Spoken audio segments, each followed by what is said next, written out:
I had a guy. This story goes back 5 years.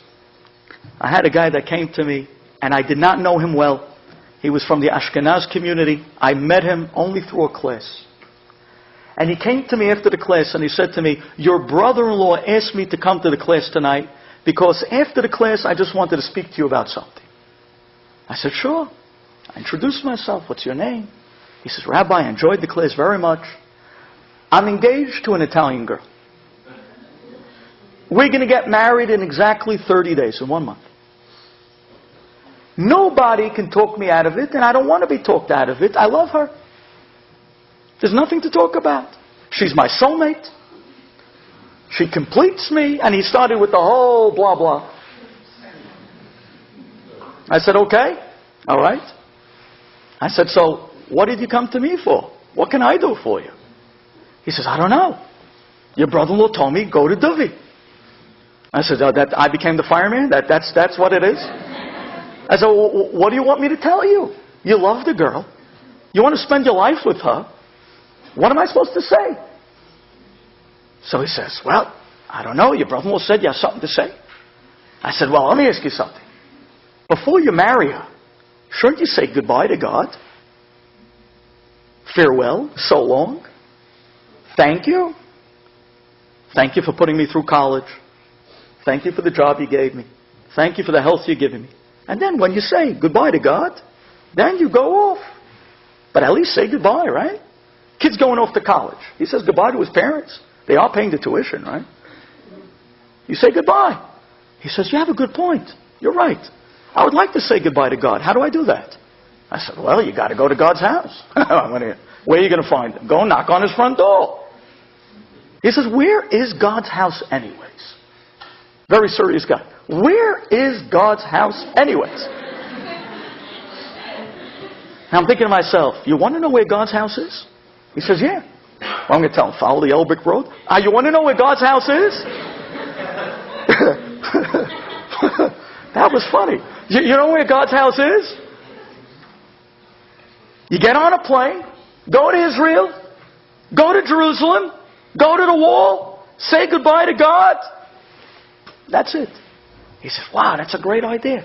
He says, do you know any good travel agents? I said, yeah, absolutely. I actually know somebody. I'll go. I'll get you the ticket, and you'll pay me back. So he says, fine. Book me a ticket for this coming week, because I took off till my wedding anyways for 30 days. I said, great. I called the travel agent, bought him a ticket. I gave him the ticket. I said, okay, when you come back, you'll pay me back. Don't worry about it. And he's off. That night, he's on a plane to Israel. He's there the first 2 days. He gets into a taxi, goes to the Kotel.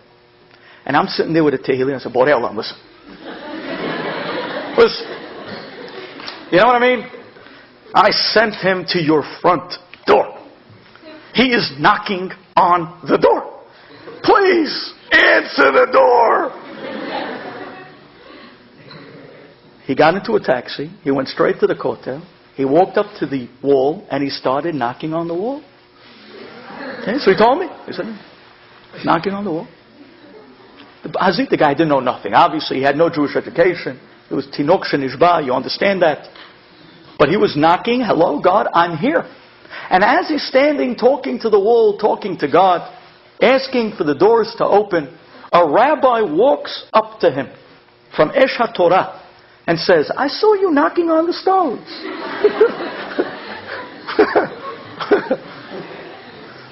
Why don't you just use the bell? No.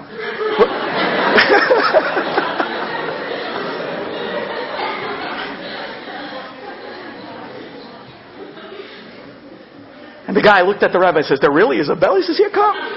I'll show you. And he puts his arm around the guy and he walks into the old city, right into Esh HaTorah. And he sits down with him. And he puts him in the discovery class. And then he put him into a Jewish growth class, a Jewish pride class, and all the wonderful classes that Esh HaTorah has in the old city for Baalei Teshuva. In 3 weeks, he calls me up and he tells me the entire story. And he says to me, I have a favor to ask you. He says, I just called up the girl and I broke down crying and I told her I can't marry her. I never believed and understood what it meant to be a prince, a Jew. I'm loving Israel and I'm not going to leave. Please, do me a favor. Take my ticket, my round-trip ticket back, please, and give it to someone who needs it. I'd like to do chesed with it. And I'll pay you back the money. I said, Earl, that was his name. I bought you a one-way ticket. He said, you did what? You mean this whole thing was a setup? You mean there wasn't really a front door to God's house anyways? Earl, Shalomo. I bumped into him 2 years ago in Israel when I went to visit.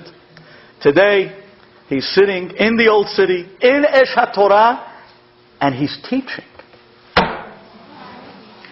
He's teaching. He's making Baalei Teshuva. The great Earl. Unbelievable. But take a look. Take a look at what it means, Rabotai.